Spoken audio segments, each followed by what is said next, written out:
How Darth Vader treated his personal commanders and officers is a truth the Empire never wanted told. The breathing comes first, always. That mechanical, rhythmic sound filling the pristine corridors of a Star Destroyer.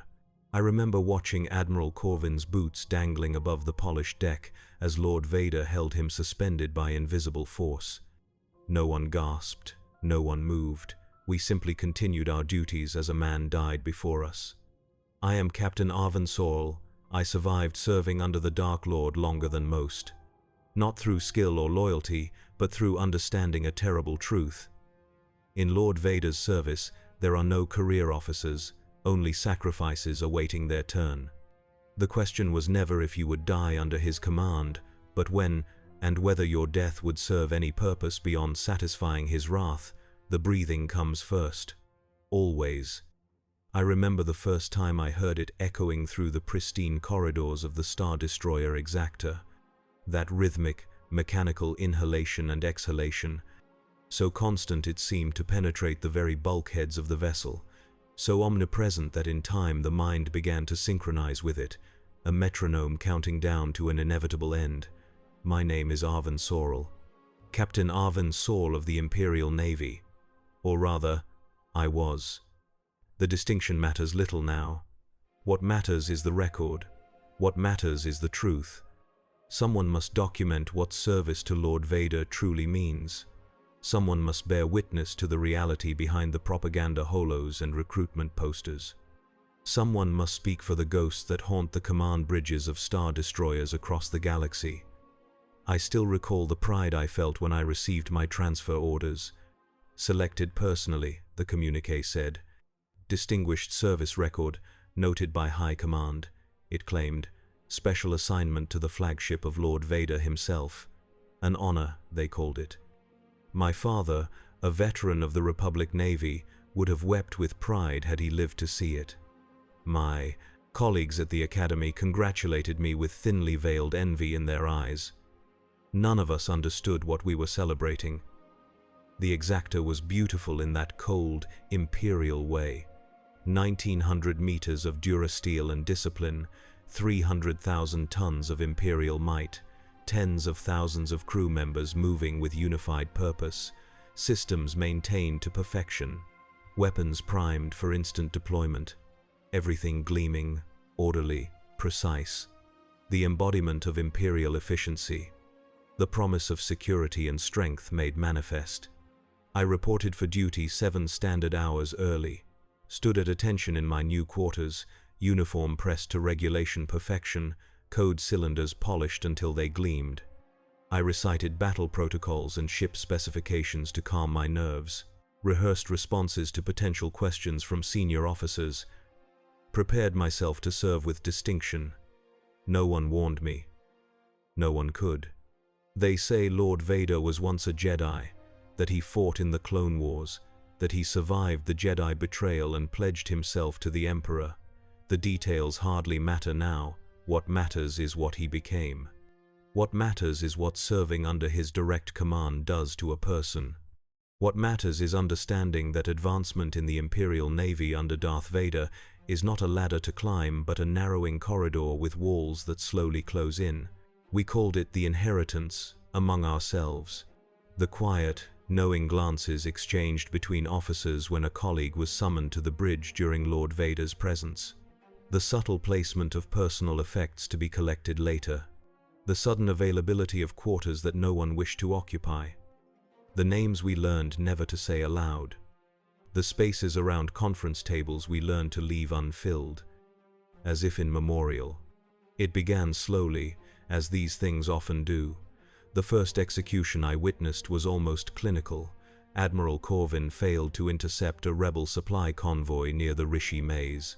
Intelligence had been faulty, the time frame impossible, the task, in retrospect, designed for failure. Still, I remember the strange calm on the bridge, the way conversations continued in hushed tones, even as the Admiral clutched at his throat, feet dangling above the deck. The way his body was removed without ceremony, dragged away by stormtroopers who had clearly performed this duty before. I vowed then to be irreproachable. to anticipate every contingency, to leave no detail unexamined, to be, in all ways, the perfect Imperial officer. I did not yet understand that perfection was irrelevant, that success and failure alike were merely different paths to the same destination, that Darth Vader did not want servants, he wanted sacrifices. I lasted longer than most. That is my only distinction. The man who would replace Admiral Corvin arrived within hours of his death. Vice Admiral Gerard stepped onto the bridge without ceremony, his eyes darting briefly to the space where his predecessor had died before focusing straight ahead. No official announcement was made, no introduction offered. The continuity of command was all that mattered. Gerard had a reputation for ruthless efficiency. A veteran of the Clone Wars, he had served the Republic before embracing the Empire with the fervor of a convert. His record was impeccable, his methods unquestioning. He would last almost 3 standard months under Lord Vader. Longer than most. Not long enough. I served directly under Gerard as a tactical officer. My first briefing with him remains clear in my memory. 10 officers gathered around a holotable displaying the Outer Rim territories, blue light casting our faces in ghostly pallor. The smell of fresh kaf and nervous sweat. The temperature set precisely to regulation standards, yet somehow still cold enough to make fingers stiff. "The situation, gentlemen," Gerard said without preamble, "is that Lord Vader expects the rebel cell on Dantooine to be eliminated within the week. Intelligence suggests they are preparing to evacuate. We will not allow this to happen." No one mentioned that our intel on Dantooine had been spotty at best. No one suggested that the time frame might be insufficient for proper reconnaissance. No one dared question the parameters of the mission. We had all seen what happened to Admiral Corvin. "Captain Sorrel," Gerard fixed his gaze on me, "you will coordinate the tactical approach. I want options on my desk in 6 hours. 6 hours to plan an assault on a planet with minimal intelligence. 6 hours to prepare the operation that would determine not just my career but my survival." I nodded crisply. "Yes, Admiral." I did not sleep. I pulled every scrap of data on Dantooine. Topographical surveys from the old Republic era, climate patterns, population centers, communications relay positions. I cross-referenced with known rebel tactics from other Outer Rim worlds. I calculated drop zones and extraction points, contingency plans and fallback positions. When I presented my plan to Admiral Gerard, his expression remained impassive. He reviewed the data streams with methodical precision, asking pointed questions about resource allocation and risk assessment. "This is thorough, Captain," he said finally, "but Lord Vader will not tolerate a protracted engagement. Revise for overwhelming force. I want options that guarantee success within 48 hours of deployment." I understood the subtext. Better to tax Imperial resources than to risk failure. Better to overcommit than to underdeliver. I revised accordingly. 3 days later, the Imperial assault on Dantooine began. TIE fighters screamed through the atmosphere. AT-AT walkers deployed across the northern plains. Stormtrooper battalions secured urban centers. Probe droids scoured the wilderness. The full might of the Empire brought to bear on a single, sparsely populated world. We found nothing.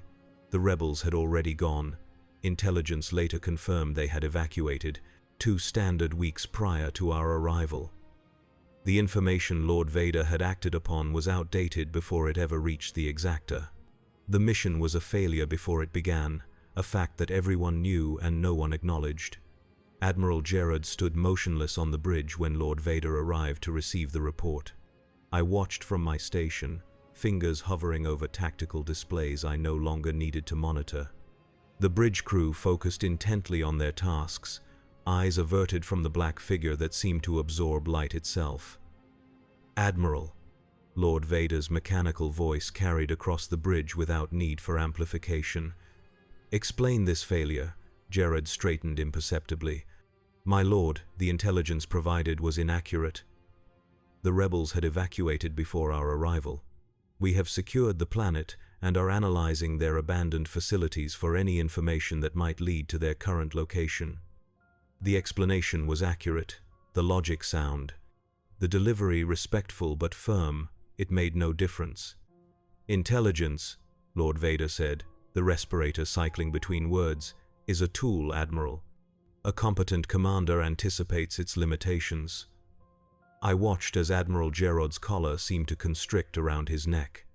His hand twitched toward his throat but remained at his side through sheer force of will.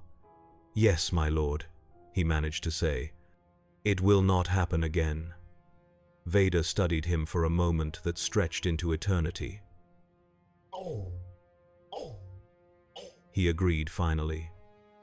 "It will not." The expected execution did not come. Not then.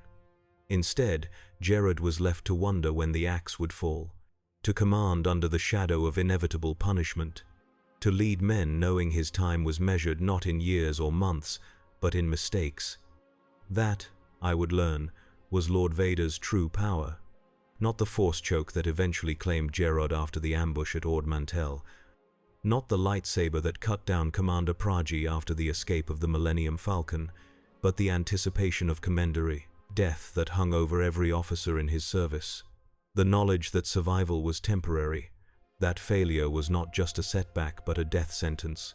I began to notice the symptoms among my fellow officers, the slight tremor in hands during Lord Vader's presence, the rehearsed responses to potential questions, the way we all began to breathe in rhythm with his respirator when he was on the bridge, an unconscious synchronization with the harbinger of our potential doom. And beneath it all, the most insidious effect, the way we began to turn on each other, the subtle sabotage, the strategic withholding of information, the careful positioning to ensure that when failure came, as it inevitably would, it would claim someone else first. I was no different. I survived because others died in my place. I advanced because the spaces above me were continuously vacated. I succeeded because the alternative was unthinkable, and through it all, that breathing, mechanical, relentless, inhuman, the sound of Imperial justice rendered without appeal, the soundtrack to a career built on the corpses of colleagues, the rhythm to which we all marched toward our eventual end. After the death of Admiral Gerod, I was promoted to commander. The advancement came without ceremony, a simple update to my service record, a new code cylinder delivered to my quarters, a different seat at the command briefings. No congratulations were offered, no one acknowledged the blood price of my new rank. Command of the Exacta passed to Admiral Ozzel, a politically connected officer from the core worlds, with a reputation for orthodox tactics and unquestioning loyalty. He arrived with an air of confidence that those of us who had served under Vader recognized as ignorance. He did not yet understand the nature of his position. He would learn, as we all did, that Lord Vader did not command a naval vessel. He commanded a temple of sacrifice. My first private meeting with Admiral Ozzel took place in his ready room adjacent to the bridge. The space had been redecorated to reflect his personal taste. A hologram of Coruscant adorned one wall. A display case held medals and commendations from his previous postings. Small comforts that spoke of a man who expected to occupy this space for years, not months. "Commander Sorrel," Ozzel said without looking up from his datapad, "your record is impressive, particularly your tactical work during the Dantooine operation." I maintained parade rest, eyes fixed on a point above his head. "Thank you, Admiral." "Though the outcome was ultimately unsuccessful," he continued, finally looking up to study my reaction. "The intelligence was outdated, sir," I said carefully. "We secured the planet efficiently once deployed." Yes, he waved a hand dismissively. "Lord Vader has his own metrics for success. I intend to meet them through proper Imperial procedure and protocol. The failures of the previous command team stemmed from improvisation and irregular tactics." I said nothing. Ozzel neither wanted nor required my input. He was speaking to convince himself, not me. "I have reviewed your file thoroughly, Commander. You will serve as my tactical officer for the hunt for the remaining rebel fleet. Your experience with their evasion patterns will be valuable." Yes, Admiral. He studied me for a moment, seeming to sense my reservation. You have concerns, Commander. I chose my words with surgical precision, only that rebel tactics have evolved since Dantooine, sir. They are unlikely to follow predictable patterns. The rebellion is a rabble, not a military force, Ozzel said with the confidence of a man who had never faced them in battle. Their strategic options are limited by their resources. We will find them by applying proper military doctrine. I nodded once. Of course, Admiral. Within a standard week, Lord Vader transferred his flag to the exactor. The atmosphere aboard the ship transformed immediately. Maintenance crews worked triple shifts to ensure every system functioned at peak efficiency. Stormtrooper patrols increased throughout the vessel. Training drills ran continuously, pushing crews beyond exhaustion to meet arbitrary benchmarks. The first time Admiral Ozzel briefed Lord Vader, I stood at the tactical station, monitoring reports from probe droids scattered across the outer rim. Ozzel spoke with confidence about search patterns and statistical probabilities, about resource allocation and systematic elimination of possible rebel hiding places.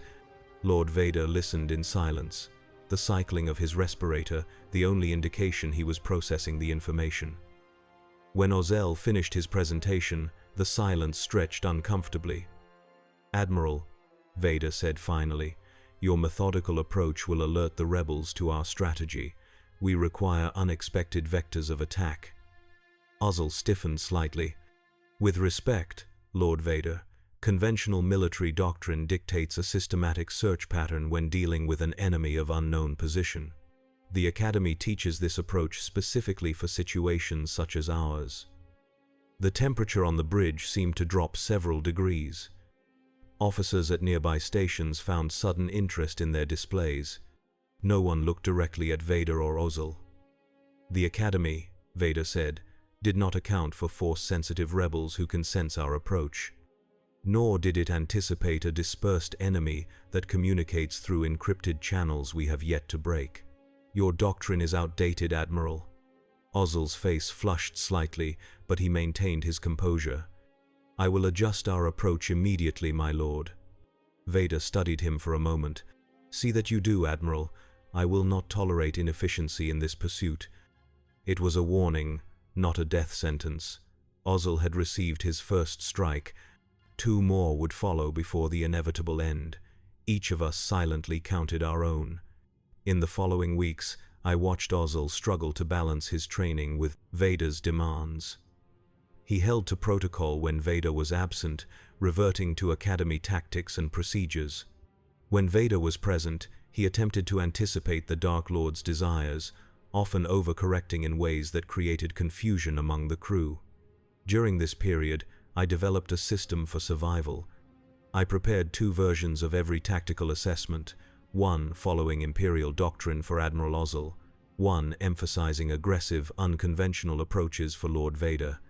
I ensured my name was prominent on successful operations and conspicuously absent from failures. I cultivated relationships with intelligence officers to receive information hours before official briefings. Small advantages, crucial edges. Through it all, I watched my colleagues engage in similar behaviors, each of us constructing elaborate defenses against the inevitability of Vader's displeasure. Commander Praji began double-checking navigation calculations personally despite it being far outside his responsibility. Lieutenant Venka started sleeping in his uniform to reduce response time to middle-cycle summons. Captain Cronus developed a nervous tic, tapping his code cylinder 3 times before delivering any report, a personal ritual against disaster. We became more than officers.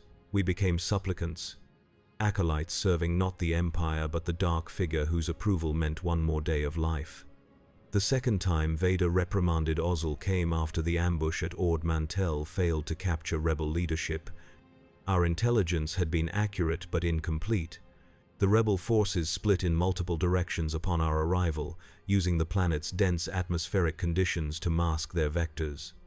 Ozzel stood before the holotable displaying the scattered retreat patterns, his face ashen as he presented the results to Vader. As you can see, my lord, despite deploying according to your specifications, the rebels employed some kind of sensor jamming technology that prevented our targeting systems from locking onto their smaller vessels. We destroyed their ground installation, but the leadership escaped. Vader studied the holographic display, his respirator cycling in what I had come to recognize as a sign of barely contained anger. You failed to anticipate their countermeasures, Admiral, Vader said. Their tactics were consistent with previous encounters at Ryloth and Pantora. Ozzel swallowed visibly. Those reports were classified as unreliable by intelligence, my lord. The similarities were not flagged in our briefing materials. I expect my officers to look beyond official intelligence assessments, Admiral Ozzel, Vader said, his modulated voice somehow conveying disgust despite its mechanical nature. Your lack of initiative is disappointing. Ozzel stood straighter, a flash of indignation crossing his features before military discipline reasserted itself. It will not happen again, Lord Vader. For your sake, Admiral. Vader turned to leave the bridge, his cape billowing behind him, ensure that it does not. The bridge remained silent for exactly 37 seconds after Vader's departure. I counted each one, matching them to the fading sound of his respirator. When conversation resumed, it was hushed, functional, devoid of unnecessary communication. That night, in the officers' mess, Admiral Ozzel drank 3 glasses of Corellian whiskey in rapid succession, something I had never witnessed him do before. His eyes darted constantly to the entrance, as if expecting Lord Vader to materialize at any moment. He spoke to no one, acknowledged no one. I recognized the symptoms of a man contemplating his mortality. The next morning, Ozzel called me to his ready room. The personal touches were gone, the hologram of Coruscant, the display case of medals, the small comforts that had marked this as his space. The room was once again sterile, imperial, temporary. Commander Sorrel, he said without preamble, I am instituting new protocols for intelligence. Assessment. All reports will be cross-referenced with historical encounters, regardless of their classification status. You will oversee this process personally. Yes, Admiral. He studied me for a moment. You served under Gerard. And before that, you were present for Admiral Corvin's tenure. Yes, sir.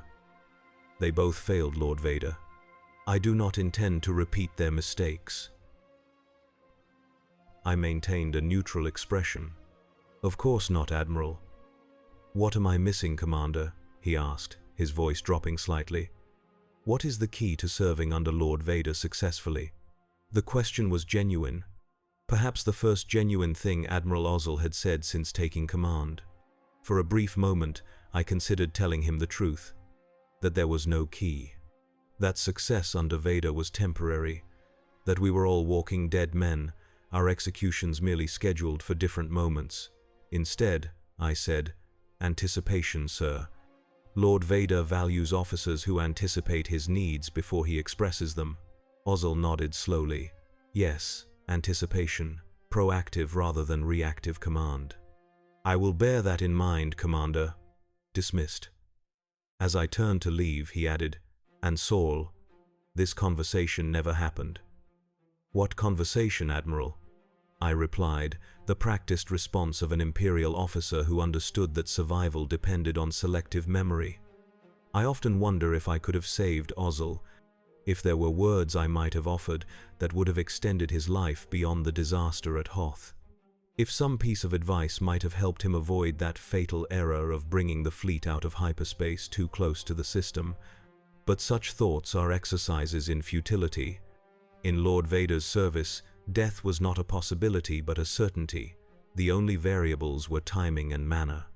Admiral Ozzel's came by force choke via holocommunication, an innovation that sent ripples of fresh terror through the command staff. Distance, we learned, was no protection from Lord Vader's displeasure. I received my promotion to Captain 26 minutes after confirmation of Ozzel's death. The cycle continued. The breathing never stopped. Captain Arvin Sorrel. The title felt hollow when it came. I stood in my new quarters aboard the Superstar Destroyer Executor, Vader's newest flagship, and stared at my reflection in the burnished surface of the viewport. The same face looked back at me, older perhaps, more worn at the edges, but fundamentally unchanged. Only the rank plaque on my chest had been modified, small squares of Imperial accomplishment that measured not merit but survival. The executor represented a new era in Imperial naval power, 19 kilometers of concentrated military might. A vessel so massive it required its own support fleet, a ship designed not merely to win battles but to inspire paralyzing terror merely by entering a system, the perfect extension of Lord Vader's will. I had been assigned as tactical officer under the command of Admiral Piet, Ozzel's replacement. Piet was different from his predecessors, quieter, more observant. A career officer who had risen through the ranks without political connections or core world privilege, he watched before he spoke, listened before he decided. Traits that might, I thought, extend his life expectancy under Vader's command. My first briefing with Piet took place in a small tactical room rather than the ostentatious ready room Ozzel had preferred. Star charts lined the walls, a holotable dominated the center of the space. No personal effects, no indications of permanence. Captain Sorrel, Piet acknowledged me without looking up from the datapad he was reviewing. Your service record is unique. Few officers have survived multiple commands under Lord Vader. Fortunate timing. Admiral, I said, the practiced humility of an Imperial officer who knew better than to acknowledge his own accomplishments. Perhaps, Piet finally looked up, his eyes sharp and assessing. Or perhaps you understand something your colleagues do not. I remained silent. Such conversations were dangerous. Admissions of strategy regarding survival could be interpreted as manipulation, or worse, disloyalty. Piet seemed to understand my hesitation. I have no interest in court politics, Captain. I am concerned only with operational efficiency and the fulfillment of our mission parameters. To that end, I require officers who can function under the specific pressures of Lord Vader's command. I serve the Empire, Admiral, I said carefully, in whatever capacity is required. Yes, Piet nodded slightly. As do we all, but service under Lord Vader demands additional considerations, attention to details others might overlook, anticipation of contingencies beyond standard Imperial protocol, adaptability in the face of rapidly changing priorities. I recognized the message beneath the professional language. Piet was not asking for loyalty to himself. He was establishing a framework for survival for his command staff, a shared understanding that might extend all our lives, however briefly. I understand, Admiral, I said. I am familiar with the unique requirements of this posting. Good. Piet activated the holotable, displaying a tactical overview of the Hoth system aftermath. Then let us begin. The rebel fleet has scattered. Lord Vader believes the Millennium Falcon is our priority target. You will coordinate with squadron leaders to establish search patterns along all possible hyperspace vectors. The hunt for the Millennium Falcon would consume the next several standard months. The obsessive focus on a single, relatively insignificant freighter struck many in the command staff as disproportionate, but none of us questioned Lord Vader's priorities. We had all witnessed the consequences of such questions. In those months, I observed Admiral Piet employ a different approach to command under Vader than his predecessors. Where Ozzel had alternated between rigid protocol and desperate anticipation, Piet maintained a consistent methodology regardless of Vader's presence. He presented options rather than singular recommendations. He acknowledged the limitations of Imperial intelligence openly. He took personal responsibility for failures while distributing credit for successes among his staff. Most significantly, he never attempted to deflect Vader's displeasure onto subordinates. When the Millennium Falcon escaped the Executor's tractor beam at Bespin, I fully expected Piet to be executed on the spot. Instead, Vader swept past him without acknowledgement, his anger focused elsewhere for reasons none of us understood. Later, in the officers' mess, I overheard Commander Geraint expressing amazement at Piet's survival. "He should be dead," Geraint whispered to Lieutenant Venka.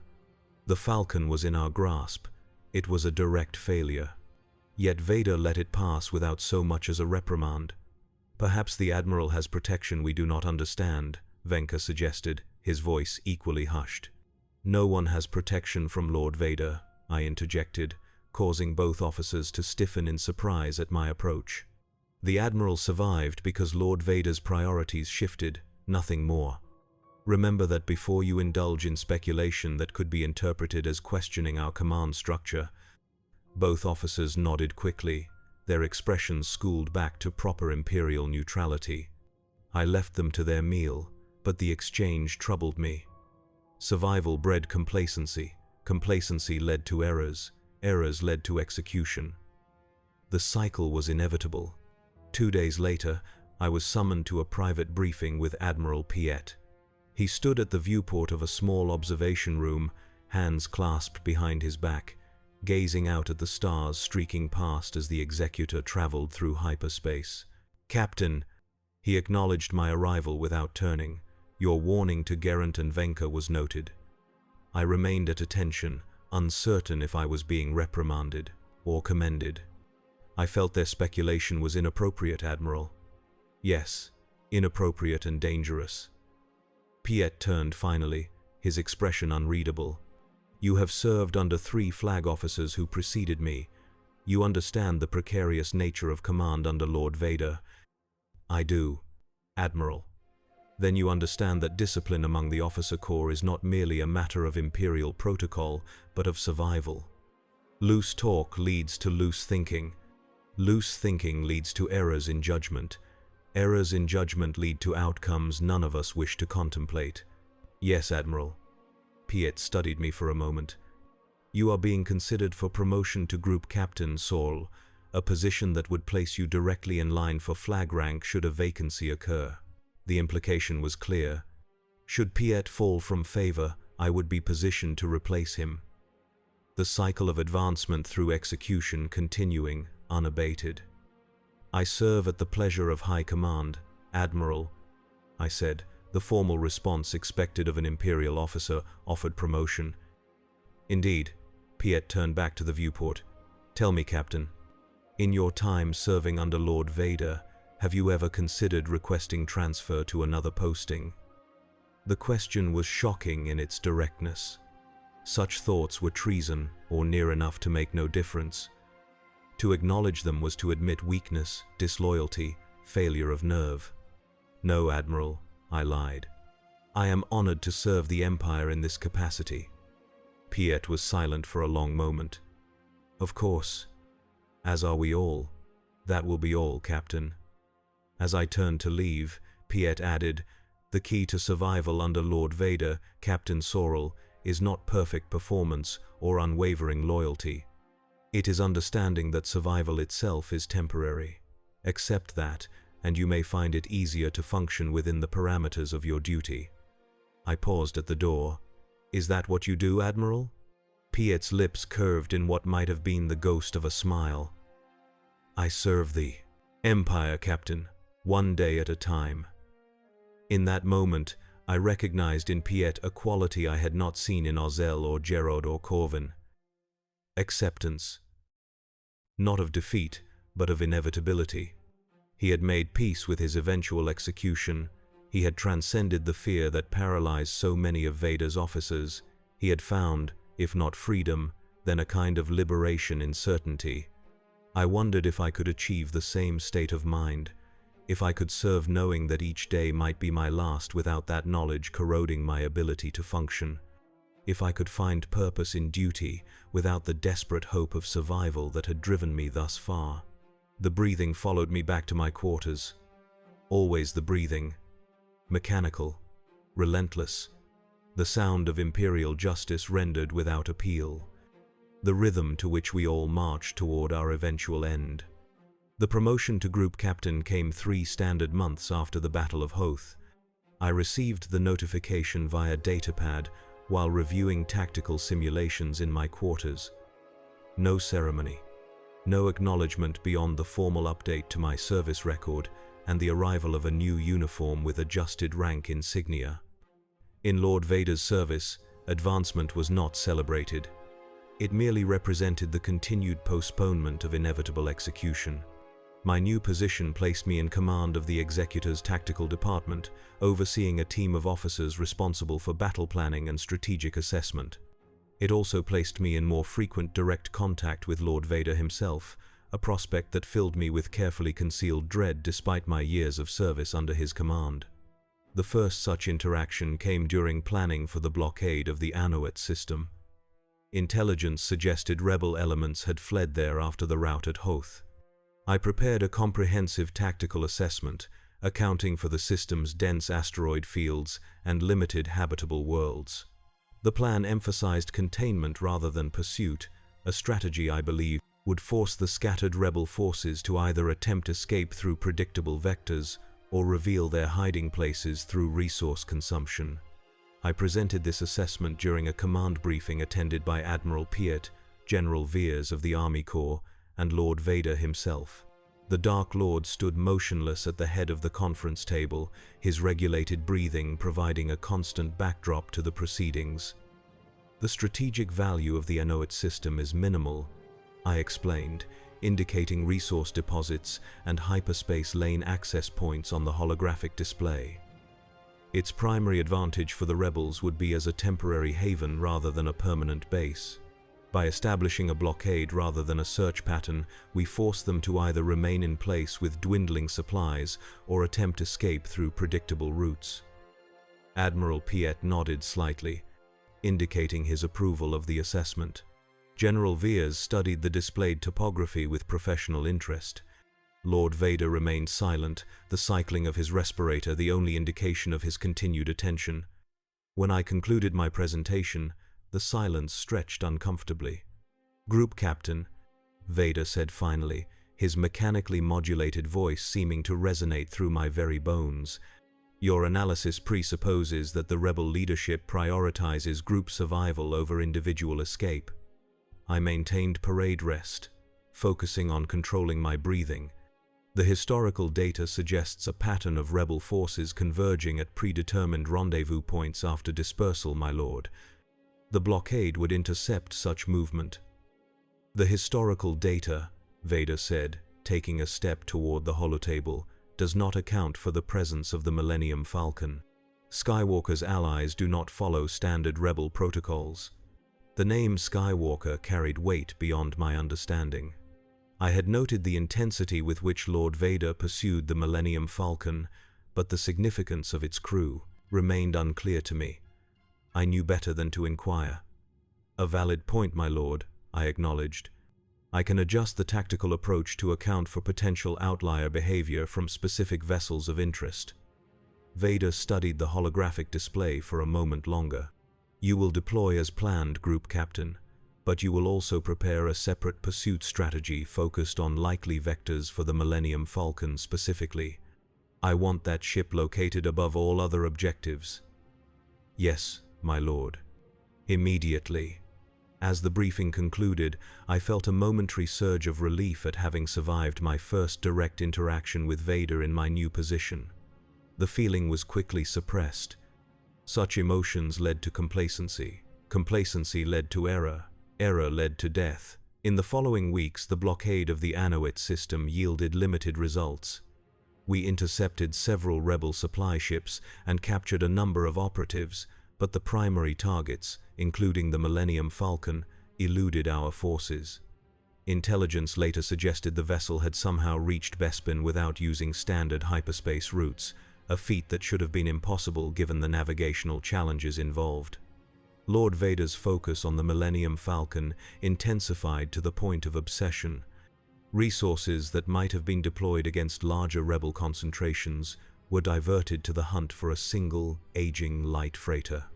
Command staff who questioned this priority, even obliquely, found themselves reassigned to distant outposts, or in some cases, simply disappeared from the duty roster without explanation. During this period, I observed a subtle shift in Admiral Piet's approach to command.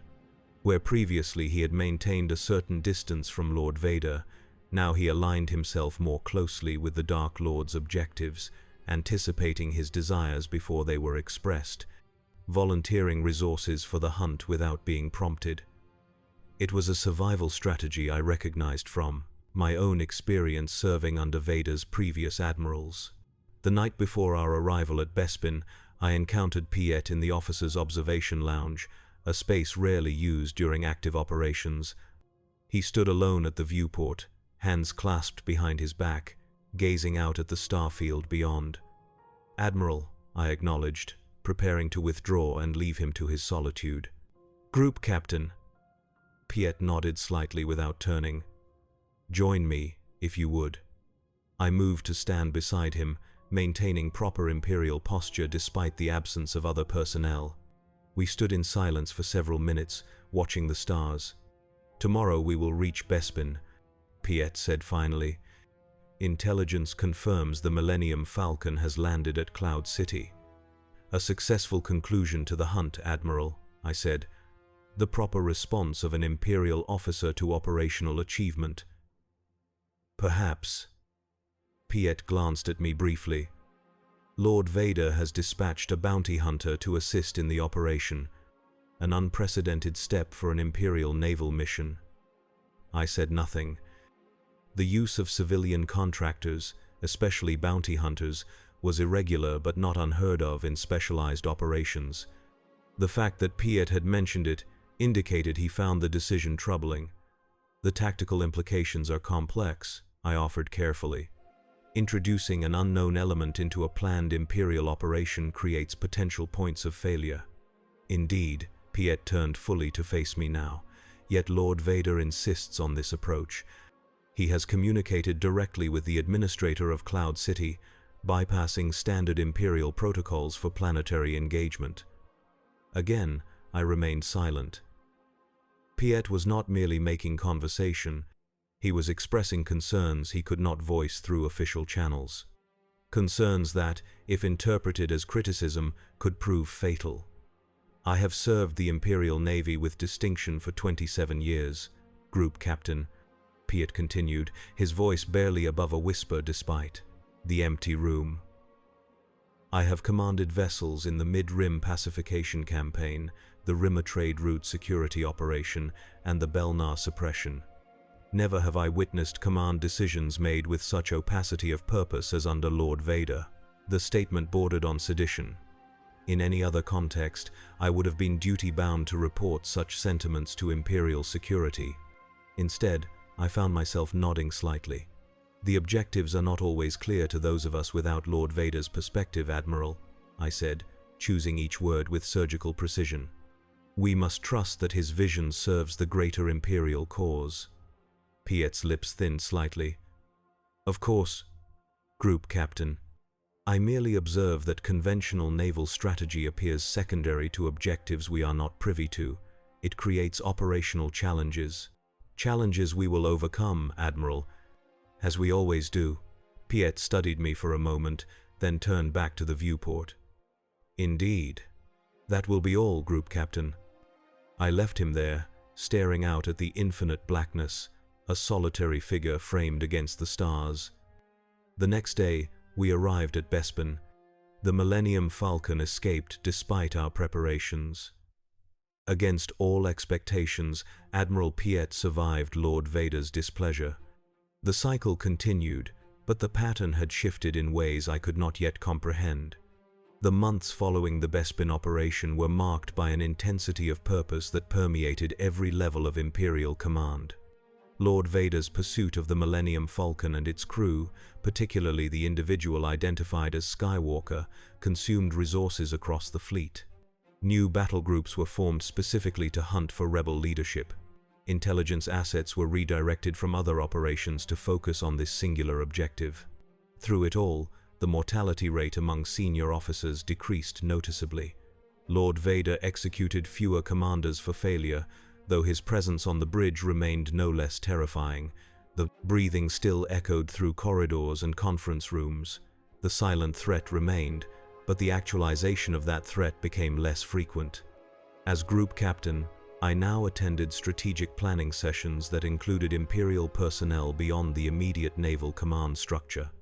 Moff Jerjerrod appeared via holographic communication to discuss the construction schedule of what was only referred to as the Emperor's new battle station. ISB Colonel Yularen provided intelligence briefings on rebel movements in the Outer Rim. Even Grand Admiral Thrawn made a single brief appearance to consult on the defense parameters for Imperial shipyards at Fondor. These meetings provided glimpses of a larger strategic picture, one that extended beyond the obsessive hunt for specific rebel targets. The Empire was consolidating power, strengthening key installations, preparing for what several senior commanders referred to obliquely as the final confrontation. Admiral Piet maintained his position through this period with a careful balance of efficient service and strategic alignment with Lord Vader's priorities. I observed him closely, studying the survival techniques that had allowed him to outlast his predecessors. He never questioned Vader's decisions, yet neither did he fawn or flatter. He presented facts clearly, acknowledged limitations openly, and accepted responsibility for failures without excuse or deflection. Most importantly, he seemed to have achieved a state of mind I had only glimpsed in my own moments of clarity. A detachment from the fear of death that allowed him to function with precision despite the constant threat. He had transcended the survival instinct that corrupted so many Imperial officers under Vader's command. I attempted to cultivate this same detachment, to accept the inevitability of my eventual execution and find liberation in that certainty. Some days I succeeded. Most days the fear remained, a constant companion just below the surface of military discipline. 6 standard months after Bespin, I was summoned to Lord Vader's private meditation chamber aboard the Executor. Such summons were rare and typically preceded either significant promotion or immediate execution. I prepared myself for either outcome, reviewing my service record for potential failures while simultaneously ensuring my uniform met exact Imperial specifications. The antechamber to Vader's meditation chamber was maintained at temperatures significantly below standard Imperial environmental settings. The air held a sterile quality, filtered of all organic particles. No guards stood watch, no droids maintained the space. The message was clear. Lord Vader needed no protection. Those who entered did so at his sufferance. I waited precisely 7 minutes before the inner door cycled open. No verbal command was given, no signal indicated I should proceed. Simply an opening into darkness beyond. The meditation chamber itself was a sphere of black durasteel, illuminated only by the faint glow of control panels and status indicators. At its center sat Lord Vader, his helmet removed, the back of his head visible above the meditation pod's chair. Pale, scarred flesh gleamed in the dim light, human, yet not. A glimpse of the man behind the mask that I immediately forced from my mind. Some knowledge was too dangerous to retain. The helmet descended from a mechanical arm, sealing around Vader's head with the hiss of pressurizing atmosphere. Only then did the chair rotate to face me. The breathing resumed, mechanical and rhythmic. Group Captain Sorrel. Vader's modulated voice filled the chamber without raising in volume. Your tactical analysis of the rebel fleet movements near Sullust has proven accurate. I maintained parade rest, focusing on controlling my own breathing to prevent it from synchronizing with his respirator. Thank you, my lord. Intelligence provided excellent baseline data for the assessment. You did not include speculation on the purpose of such a concentration of rebel forces. No, my lord. Such speculation would have exceeded the parameters of the tactical brief. Vader studied me silently for several cycles of his respirator. Yet you have formed theories. It wasn't a question. I understood that Vader was not seeking information he did not already possess. He was testing my perception, my understanding of the strategic situation, perhaps my loyalty. The rebel concentration suggests preparation for a significant offensive operation, my lord, I said carefully. The presence of capital ships indicates they are not planning a raid or hit-and-run attack, but something more substantial. Given that they have few strategic targets with sufficient military value to justify such resource commitment, I believe they are preparing to engage a specific, high-value Imperial asset. Vader remained motionless. Continue. I took a controlled breath. Intelligence reports indicate increased rebel interest in the Endor system. Combined with the known construction project in that sector, I believe they are planning an assault on the new battle station. An assault that would be suicide given the station's capabilities, Vader noted. Yes, my lord. Unless they possess information about the station that we are not aware they have acquired. Vader's helmet inclined slightly. A logical conclusion, one that Admiral Piet has also reached.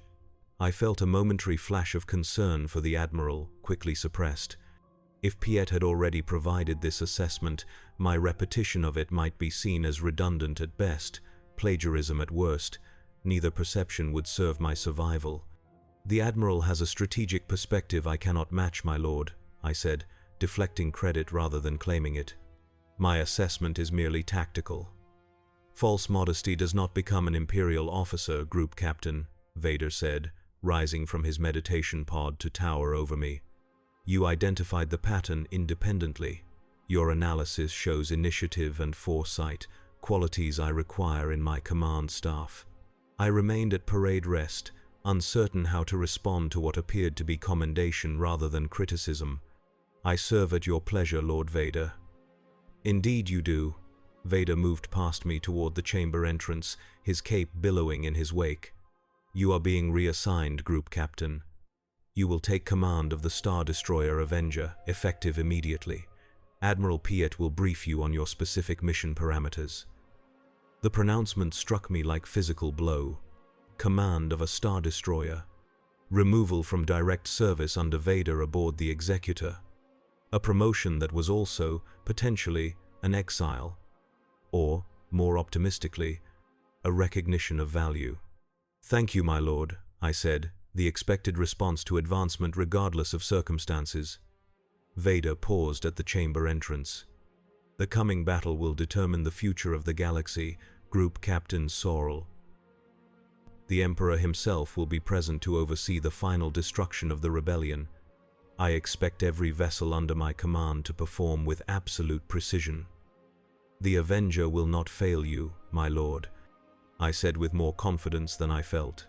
Vader studied me for a final moment. See that it does not, Captain. You are dismissed. I departed the meditation chamber with the strange sensation of having survived an encounter I had not recognized as dangerous until it was over. Command of the Avenger represented a significant advancement in my career, yet the timing, with a major rebel offensive apparently imminent, suggested I was being positioned for a specific purpose in the coming conflict. Admiral Piet confirmed this suspicion when I reported to him for final briefing before departing the Executor. The Avenger will be responsible for preventing rebel reinforcements from reaching Endor, Piet explained, reviewing the tactical displays in his command room. You will be positioned at these coordinates, along the most likely hyperspace approach vector from Sullust. I studied the navigational data. This position places the Avenger at significant distance from the main fleet, Admiral. Yes, Piet nodded slightly. A necessary dispersion of forces to ensure complete containment of the rebel fleet. You will be supported by the Star Destroyers Devastator and Adjudicator, forming a blockade triad. I noted that all three vessels would be under my operational command, effectively placing me in control of a small battle group rather than a single Star Destroyer. The responsibility was substantial, as was the distance from Lord Vader's direct oversight. May I ask, Admiral, I said carefully, why I was selected for this specific command? Piet regarded me steadily.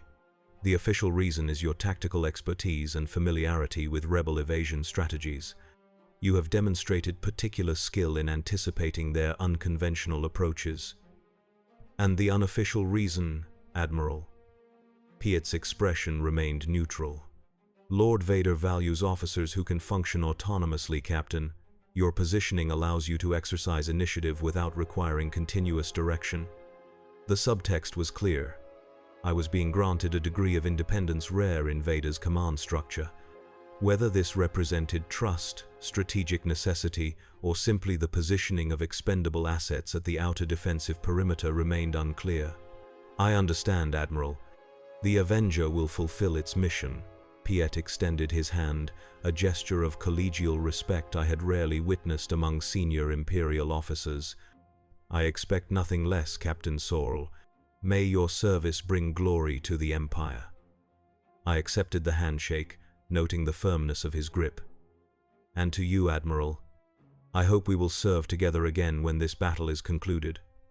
A shadow passed briefly across Piet's features. "Indeed. Though I suspect the galaxy will be a very different place after Endor." The Avenger hung in, the void at the coordinates specified in my orders, a dagger of Imperial might poised to strike at any rebel forces attempting to reinforce their fleet at Endor. To port and starboard, at distances of 300,000 kilometers, the Devastator and Adjudicator maintained similar positions, creating a blockade line across the primary hyperspace approach from Sullust. I stood on the bridge, hands clasped behind my back, gazing out at the star field through the forward viewport. Crew pits to either side hummed with activity as officers monitored sensors and communications, maintained weapon systems at full readiness, and continuously updated tactical displays. Commander Valen approached from the crew pit to my right, datapad in hand. "Status report, Captain. All systems functioning at optimal parameters. TIE squadrons maintaining patrol patterns along the projected rebel approach vectors. No contact with enemy forces at this time." "Very good, Commander," I acknowledged without turning from the viewport. "Maintain heightened alert status. Intelligence suggests the rebel fleet has already departed Sullust. They will arrive at Endor or at our position soon." "Yes, sir." Valen hesitated slightly. "Captain, we've received the encoded transmission from Fleet Command confirming that the Emperor himself has arrived at the battle station." I nodded once. "Acknowledged, Commander. Inform the crew. They should understand the significance of this operation." As Valen returned to his station, I continued my contemplation of the void before us. In the 26 hours since assuming command of the Avenger, I had reviewed every system, inspected every department, and personally evaluated the senior officers. The vessel was a credit to Imperial engineering and discipline. Its crew was experienced and competent, its capabilities substantial. Yet standing on its bridge, I felt none of the pride or satisfaction I had anticipated when imagining command of my own Star Destroyer during my years of service. Instead, I experienced a strange sense of displacement, as if I were observing myself from a distance. Captain Arvan Sorrel, Imperial Navy, commanding a vessel of war, preparing to engage rebel forces in what might be the final battle of the galactic civil conflict. The man I had been when I received my transfer to the Exactor years earlier would have been exultant. That eager, ambitious officer who believed in the order and security the Empire represented, who saw advancement as recognition of merit rather than the random selection of survival under Vader's command, who had not yet witnessed colleagues executed for failures beyond their control or circumstances no one could have anticipated. That man was gone, replaced by someone who understood that there was no true advancement in the Imperial hierarchy, only varying degrees of vulnerability, different positions from which to witness atrocity, alternative perspectives on inevitable defeat, whether personal or strategic. The ship-wide communication system activated with a subtle tone. "Attention all hands. This is the captain speaking. The Emperor has arrived at the battle station to personally oversee the elimination of the rebel threat. Today marks the beginning of the final phase of the conflict that has disrupted peace and order across the galaxy. Every member of this crew has a role to play in ensuring Imperial victory. Maintain vigilance. Execute your duties with precision. The Avenger will not fail in its mission. That is all." The formal announcement complete, I turned to the tactical station where Lieutenant Doran monitored long-range sensors. "Any update on rebel fleet movements, Lieutenant?" "Nothing yet, sir," Doran reported. "Long-range sensors are clear. Either they've changed their approach vector or they're employing some kind of masking technology. I considered this information. Unlikely they could mask a fleet of that size. More probable they've split their forces or selected an alternative route." Commander Valen rejoined me, his expression concerned. If they've divided their fleet, we may be covering the wrong approach vector, Captain. Perhaps, I acknowledged. But intelligence was quite specific about the probable route based on navigational calculations. The rebel fleet includes capital ships that cannot efficiently utilize alternative hyperspace lanes in this sector. The bridge fell silent as a series of rapid alerts sounded from the sensor station. Lieutenant Doran's fingers flew across his console. "Contact, Captain," he reported, tension evident in his voice. Multiple signatures emerging from hyperspace approximately 2 million kilometers from our position. Configuration matches known rebel vessel profiles. Mon Calamari cruisers, Corellian corvettes, numerous fighter-class vessels. "Red alert," I ordered calmly. "All hands to battle stations. Launch TIE squadrons to intercept configuration. Communications. Inform the Devastator and Adjudicator to assume attack positions. Tactical. Prepare targeting solutions for primary rebel vessels." The bridge erupted into coordinated activity. Alert klaxons sounded throughout the ship. Status boards shifted from standby green to combat red. The deck vibrated slightly as turbo laser batteries adjusted position and power levels increased to combat settings. I moved to the holotable at the center of the bridge, studying the tactical display as it updated with incoming sensor data. The rebel force was significant, but smaller than expected based on intelligence assessments of their fleet strength at Sullust. "Analysis, Lieutenant," I directed, focusing on the vessel configurations. Doran reviewed the sensor data with practiced efficiency. "Approximately 40% of estimated total rebel fleet strength, sir, primarily lighter vessels with escort configuration. Limited capital ship presence." I considered this information as the tactical display continued to update. "This is not their main force. It's a diversion or a screening element." Commander Valen studied the display with a frown. "They're on a direct course for our position, Captain. If their goal is to reach Endor, they've selected an inefficient approach. Unless their objective is to engage us specifically," I noted, "to clear this vector for following forces." The realization crystallized in my mind with sudden clarity. Communications. Contact the Executor immediately. Inform Admiral Piet that we believe the rebel fleet has divided its forces. This is likely an advance element meant to occupy our blockade while their main force approaches from an alternate vector. "Channel open, sir," the communications officer reported. "Transmitting now." I returned my attention to the tactical display, watching as the rebel forces adjusted their approach, forming into attack configuration. The Devastator and Adjudicator were already moving to support positions, creating a unified defensive line with the Avenger at its center. "No acknowledgement from the Executor, Captain," the communications officer reported with concern. "Channel appears to be experiencing interference." "Try again on alternative frequencies," I ordered, a sense of foreboding growing within me. "Sensor scan of the Endor sector. Maximum range." The minutes that followed confirmed my suspicions. Communications with the main fleet remained impossible, despite multiple attempts on various frequencies. Long-range sensors detected energy signatures consistent with major fleet engagements in the Endor sector. The rebel strategy became clear: divide their forces, engage our blockade with sufficient strength to prevent reinforcement of the main fleet, and commit their primary assets to a direct assault on the battle station. "Captain." Commander Valen's voice drew my attention back to the immediate tactical situation.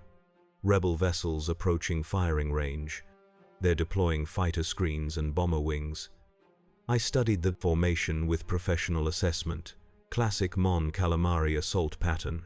They'll attempt to overwhelm our fighter screen while their capital ships target our shield generators. "Orders, sir." I considered our options. The blockade mission parameters were clear: prevent rebel reinforcements from reaching Endor. Yet if the main rebel fleet had already engaged the Imperial forces there, our current position served little strategic purpose. Standard Imperial protocol would demand we maintain our assigned position regardless of changing battlefield conditions. Lord Vader, however, had emphasized my authority to exercise initiative. Helm, set course for the Endor system, maximum acceleration, I ordered. Communications, instruct the Devastator and Adjudicator to engage the rebel forces here and delay them as long as possible. The Avenger will reinforce the main fleet. Commander Valen hesitated visibly. Captain, our orders specifically state we are to maintain position at these coordinates. Our orders are to prevent rebel reinforcements from reaching Endor, I countered. The forces approaching our position are clearly not the main rebel fleet, which means they have already circumvented our blockade. The strategic situation has changed, Commander. We must adapt accordingly. Valen nodded, military discipline overriding his concern. Yes, sir. Setting course for Endor system. As the Avenger came about, accelerating away from the approaching rebel forces, I felt a strange sense of certainty settle over me. For the first time since entering Lord Vader's service, I had directly countermanded standing orders based on my own assessment of the strategic situation. Whether this decision would be viewed as initiative or insubordination would depend entirely on the outcome of the battle and, more specifically, Lord Vader's perception of my actions. I found, somewhat to my surprise, that I was not afraid. The certainty of eventual execution that had haunted my career had transformed into acceptance of whatever consequence awaited. I had made the decision I believed best served the Empire's interests. The rest was beyond my control. Entering hyperspace in 30 seconds, Captain, the navigation officer reported. Very good, I acknowledged. Tactical, prepare combat solutions for immediate implementation upon reversion to real space. We don't know what situation we'll be facing. The stars stretched into lines and then the swirling blue of hyperspace enveloped the Avenger as we hurtled toward Endor, toward whatever fate awaited in the culmination of this long conflict, toward Lord Vader and the judgment he would render on my decision. The journey took less than 20 minutes at maximum hyperspace velocity. When we reverted to real space, the scene that greeted us defied all Imperial tactical doctrine and strategic expectation. The massive form of the battle station dominated the viewport, seemingly intact and operational. Around it, however, the space was filled with the chaos of ship-to-ship combat on a scale I had never witnessed. Star destroyers engaged with Mon Calamari cruisers in point-blank exchanges of turbo-laser fire. Fighter squadrons dueled through complex three-dimensional patterns. And in the center of it all, the Superstar Destroyer Executor was descending toward the battle station's surface, clearly out of control. Status report, I demanded, my voice steady despite the shock of seeing the fleet flagship in such condition.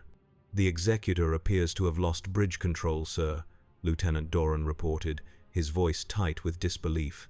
Tracking shows it on collision course with the battle station. Estimate impact in approximately 2 minutes. The rest of the fleet? Engaged with rebel forces throughout the sector, sir. Communications heavily jammed. Command structure appears compromised. I watched in silent horror as the Executor continued its deadly plunge toward the battle station. Admiral Piet would be on that bridge. Lord Vader might be aboard as well. The collapse of the command hierarchy would be total. Commander Valen's voice cut through my thoughts. Request instructions. Do we engage rebel forces or attempt to coordinate with remaining Imperial vessels? The question brought me back to the immediate tactical situation. Without the Executor, without clear command authority, the Imperial fleet would begin to fragment.